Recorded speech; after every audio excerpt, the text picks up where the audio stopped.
Hey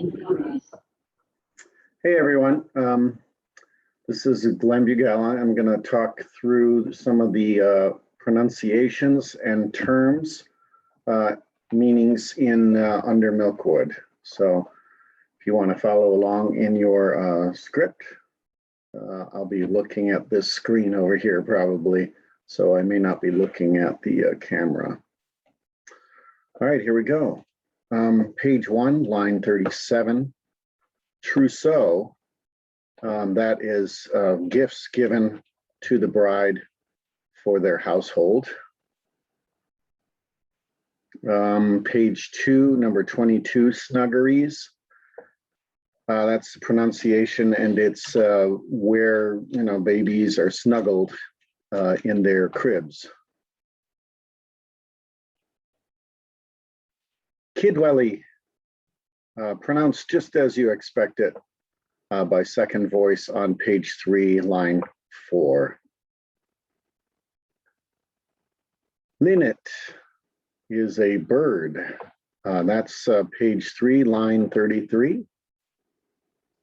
Line 40 of the same page, ormolu. I think I'm going to look that one up because I'm not sure what that means, but that's how it's pronounced. Ormolu is a gold-colored alloy of copper and zinc. So it's a clock that's covered with copper or zinc. Scrolling down page 5, line 2, the pronunciation is dowlice.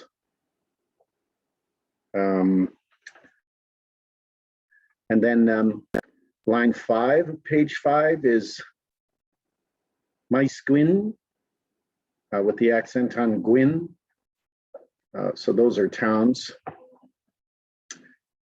Line 29 of page 5, Mavanwi, that's her name, Mavanwi Price. Page 6, line 28, Aki V, or you can actually put a little in there. Aki V, you could say. Scrolling down, page 8, line 41, pianola, which I think I know what it means, a small piano, right? But it's pronounced pianola. Oh, it's a player piano. Cool. Page 9, line 29, chimbly. So it's just another way of saying chimney, chimbly. Page 10, line 2, moochins. That's a combination of two terms, one meaning skipping school and one meaning illicitly kissing someone. Line 8 of the same page, cenopods, how it's pronounced, and those are that's sort of like a herb for healing. And lock him in the dark refers to the asylum, that he's crazy.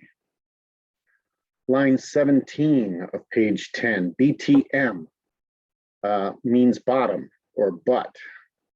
So give him a spanking. Page 11, 20, line 20, besaming appears there. That means extreme cleanliness, cleaning like crazy. Washing, if you will.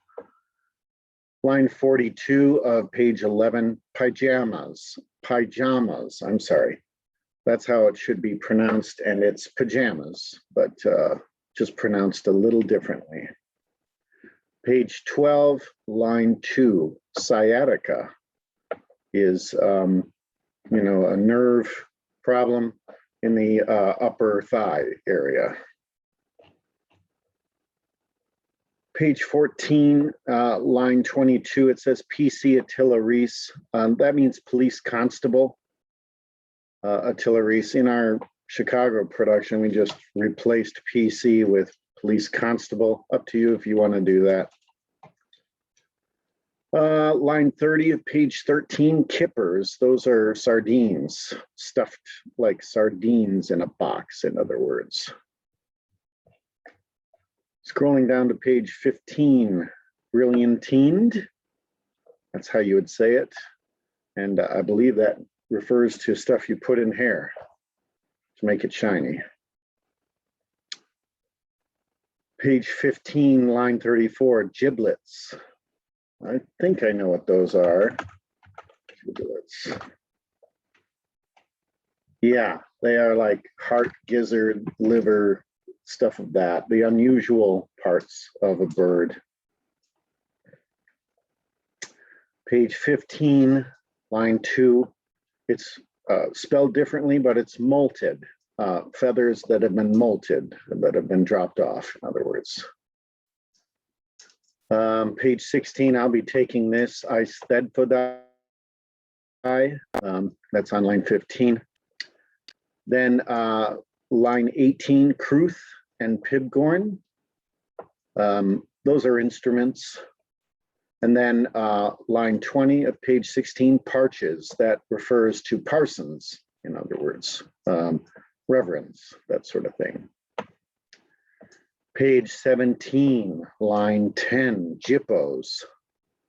Unfortunately, one of those terms that is slightly bigoted, refers to gypsies. Line 41 of page 17, chleregib. A bunch of different people have to say chleregib. That's how it's pronounced. And the big joke on this is spelled backwards. It says bugger all, which is a sort of a British swear word. So funny joke there from Dylan Thomas. Page 18, line 24, Dewi. Dewi.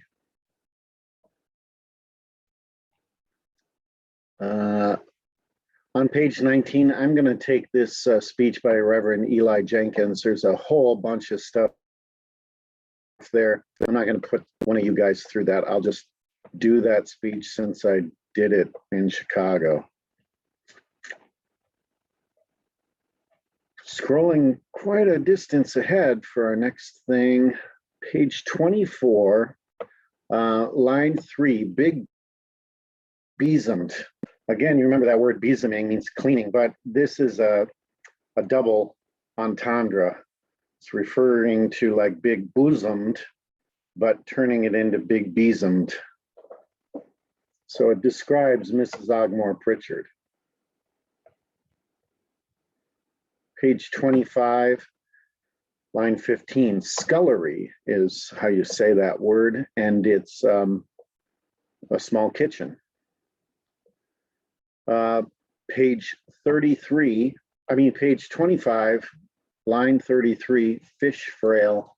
I think I saw that was like a bucket for fish, but I am not sure if it's a flagon designed to look like a fish. Either way, it's a container for liquid, okay? And it's full of stout in this case. Let's see, what is a frail?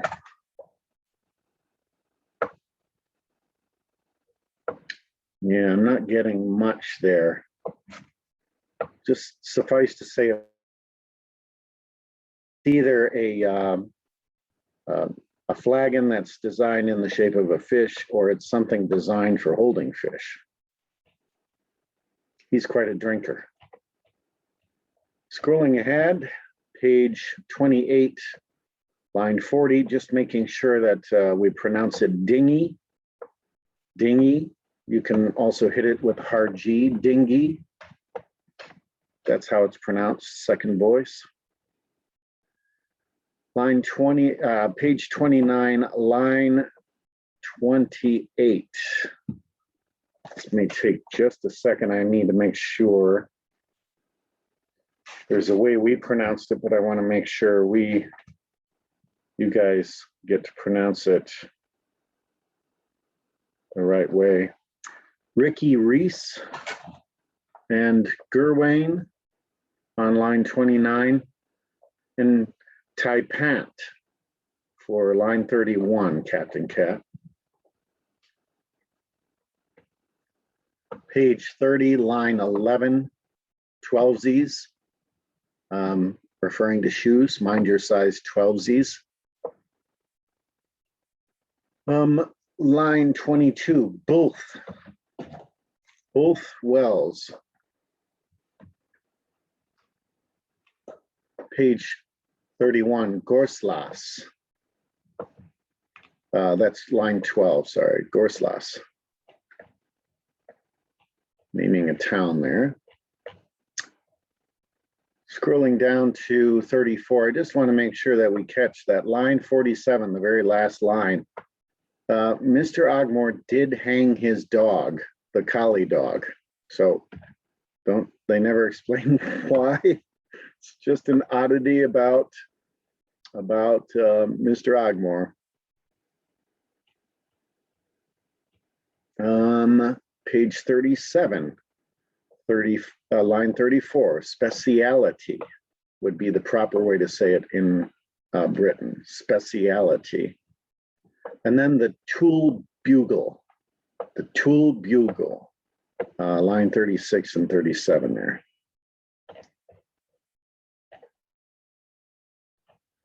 Paging ahead.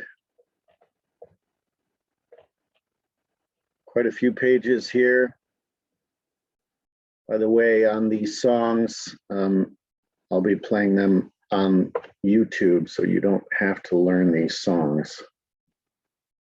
Page 46, line 9, a very deep call. It's a call. It's deeper than the word call, but it's call. And I'm going to look that one up. It's a Welsh dish, soup or broth. So all those sweet motherly things there. Line 18, licorice. Yep, you would pronounce it licorice. And line 21, burdock. Dandelion and burdock. Burdock is a root tea. Okay, it's a root used for tea. We got some more stuff on this page. Line 32, diatomed. Diatomed refers to like the beginning of the world sort of thing. And then line 33, man growing cockerel garden. Like, again, the creation of man, like man at his most base, most wild, most crazy, not crazy, man at his most wild, basically. We're talking like Neanderthal man. Line 44, what she is referring to is H's, the letter H. So if you have a Cockney accent, you might leave out your H's. So you might say help instead of help, for instance. So Gossamer is referring to how common he is because he drops his H's. Page 48, 20, spinnies. I think those are ways that you can hang up vines, like, you know, when you put a string up. Let's see, spinning. Small area for trees and bushes. So it's like a setup for herbs. Page 49, line 43, Palestrina.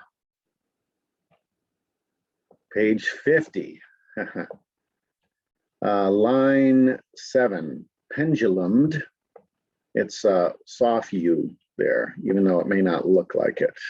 Obviously, they have a pendulum, right? A swinging thing that makes the clock work. To wit, to woo clocks on line 11. That's the sound they make. Vesuvius is the word at the end. That's a pronunciation, obviously referring to a place in Italy. Cataract, on line 13, cataract. They cataract their ticks. They split their ticks. Page 51, line 32, I want to draw your attention to Dr. Crippen. He is a famous wife murderer in Britain. So look him up, Mr. Pugh, if you want to learn more. Line 44, stalactite. You can pronounce it almost like there's a G there instead of a C. Stalactite hag and bed nag of a poker back nutcracker wife. Page 52, line 12, fug. I did look at that and it's like fog, basically. It's smoky, a smoky room. Line 14, souses. That's sort of with a Z sound as your second S. Souses, gets drunk. Line 47 on page 52, mermen. That's the opposite of mermaids. Line 53, line 6, bosun. That's an assistant on the ship.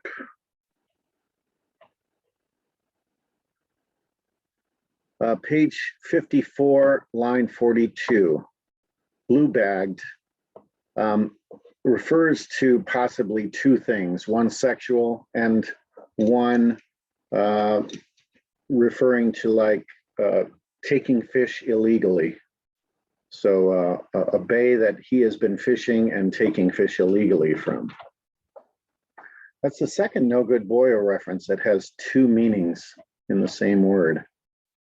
Line 55, 32, page 55, line 32, kimono.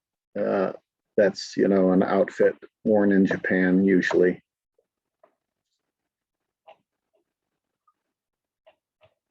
Page 57, line 45, byre. That's a barn, but it's pronounced byre. Line 58 has another sort of double meaning.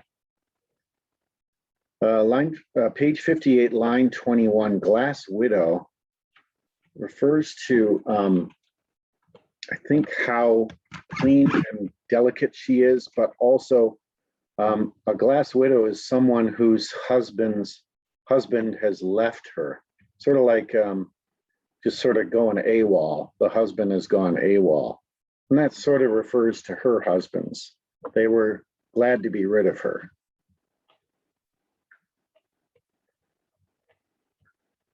Scrolling down to page 61, 25, larupt waves. It just refers to the shape of the waves and that they're blown a little bit.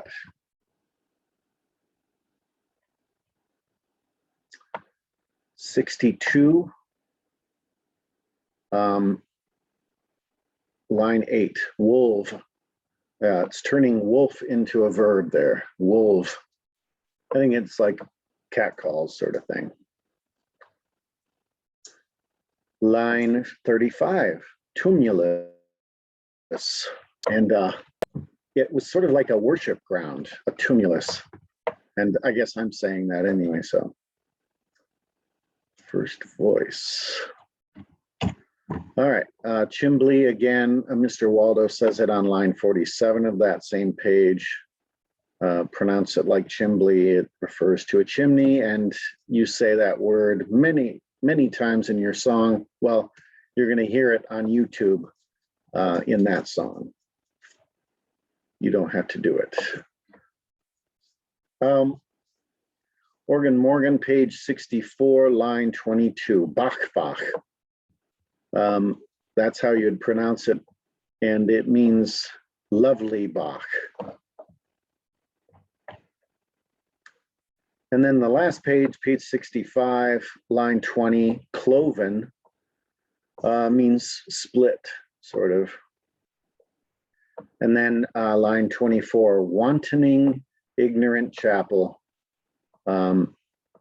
where people behave wantonly, basically. And that does it. That's the end of all the special terms and pronunciations that I have for you. You'll have to wait until Friday to hear all of Eli Jenkins' Welsh terms. And look forward to seeing you there. Bye.